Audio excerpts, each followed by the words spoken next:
স্বাধীনতা লাভের পর বাংলাদেশ বিমান বাহিনীর ধার করা উড়োজাহাজ নিয়ে যাত্রা শুরু হয় বাংলাদেশ বিমানের। সময়ের সাথে সেই বহরে যোগ হয়েছে অত্যাধুনিক উড়োজাহাজ। সবশেষ সেই বহরে নাম লেখালো ড্রিমলাইনার 787 উড়োজাহাজটি। ইলেকট্রনিক ফ্লাইট সিস্টেম নিয়ন্ত্রিত ঘণ্টায় 650 মাইল বেগে টানা 16 ঘণ্টা উঠতে সক্ষম এই ড্রিমলাইনারটি। 271 জন যাত্রী বহনে সক্ষম আকাশবিনা নামের উড়োজাহাজটি অন্য বিমানের চেয়ে 20% জ্বালানি সাশ্রয়ী।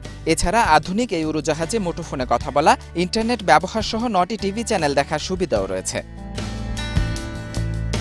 হযরত শাহজালাল আন্তর্জাতিক বিমানবন্দরে ড্রিমলাইনার আকাশবিনার উদ্বোধন করেন প্রধানমন্ত্রী শেখ হাসিনা। প্রধানমন্ত্রীর উদ্বোধনের পরপরই আকাশবিনার প্রথম বাণিজ্যিক ফ্লাইট মালয়েশিয়ার উদ্দেশ্যে ঢাকা ছেড়ে যায়। এ নিয়ে 15টি উড়োজাহাজ বিমান বাংলাদেশ এয়ারলাইন্সে যুক্ত হলো।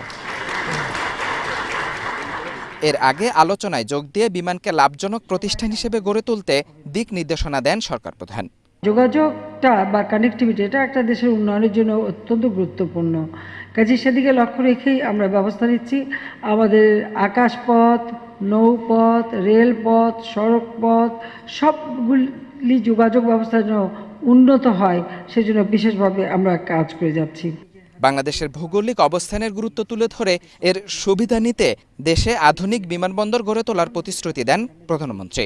আমাদের ভৌগোলিক অবস্থানটা এমন জায়গায় আমরা ইন্টারন্যাশনাল এয়ার রুটের মাঝে আছি। কাজে এখানে রিফুয়েলিংয়ের জন্য যে কোনো দেশ থেকে অর্থাৎ প্রাচ্য থেকে পাশ্চাত্য বা পাশ্চাত্য থেকে প্রাচ্যে যাতায়াতের ক্ষেত্রে বাংলাদেশটা হচ্ছে সবথেকে সুন্দর জায়গা যেখান থেকে রিফুয়েলিং করতে পারবে। আর কক্সবাজার একটা চমৎকার জায়গা। এ সময় ডেল্টা প্ল্যান বাস্তবায়নের মাধ্যমে দেশকে এগিয়ে নিতে সবার সহযোগিতা চান প্রধানমন্ত্রী শেখ হাসিনা। আমাদের দেশটাকে আমরা তুলে ইমরান হোসেন, এশিয়ান টেলিভিশন, ঢাকা।